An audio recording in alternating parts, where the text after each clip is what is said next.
first teenager died screaming inside the cemetery, and everyone swore the grave was already open.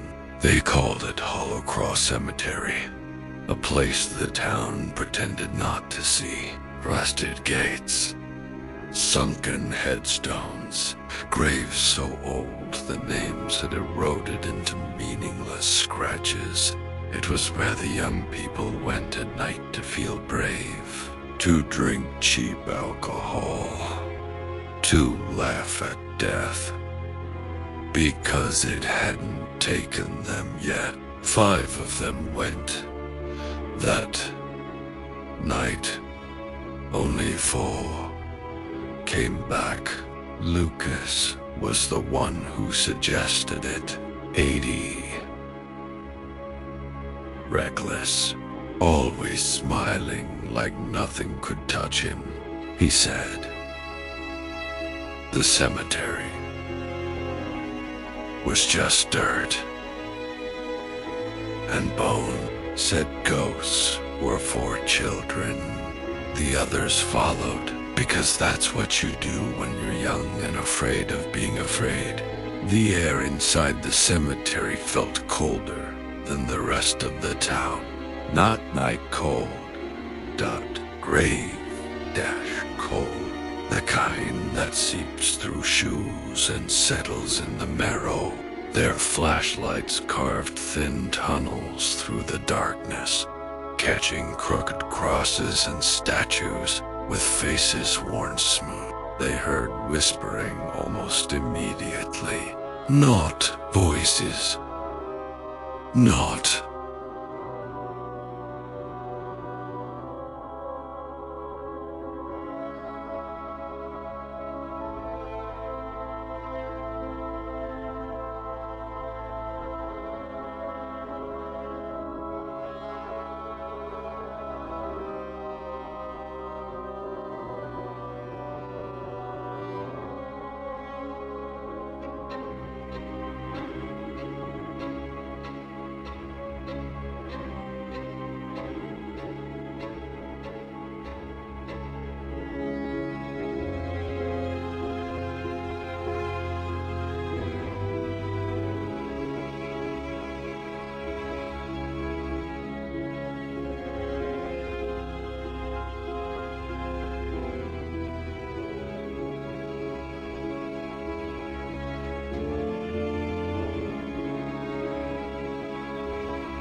Breathing. It came from everywhere at once. Soft, expectant, like something waiting to be invited closer. One of the girls laughed too loudly. Another asked to leave. Lucas dared them to walk deeper, toward the oldest section, where the ground sagged, as if something beneath it was slowly sinking. That's when they found the open grave. The dirt around it was fresh, dark and wet. The wooden coffin inside was cracked down the middle, split from the inside out. The smell was wrong sweet and rotten at the same time. Lucas leaned over the edge and joked about someone playing a prank. Something grabbed his ankle. They watched him get pulled down, his scream snapping off mid-sound as his body hit the coffin. The lid slammed shut on its own. The earth moved. The grave collapsed inward, swallowing him completely. The others ran on. By morning, the police found nothing. No disturbed soil. No coffin. No Lucas. Just 5 sets of footprints going in, and 4 coming out. Lucas was buried 2 days later. Closed casket. Empty.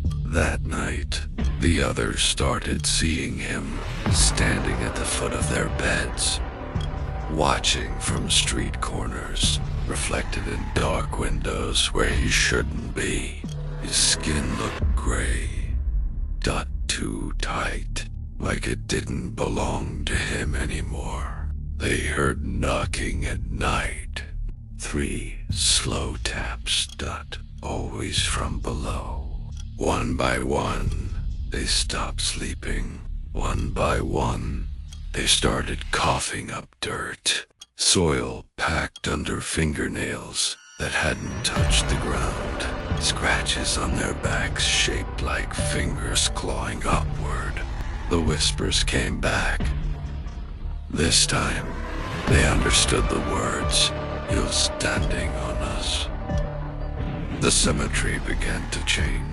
Graves that had been sealed for decades cracked open, headstones tilted, as if trying to look at something behind them.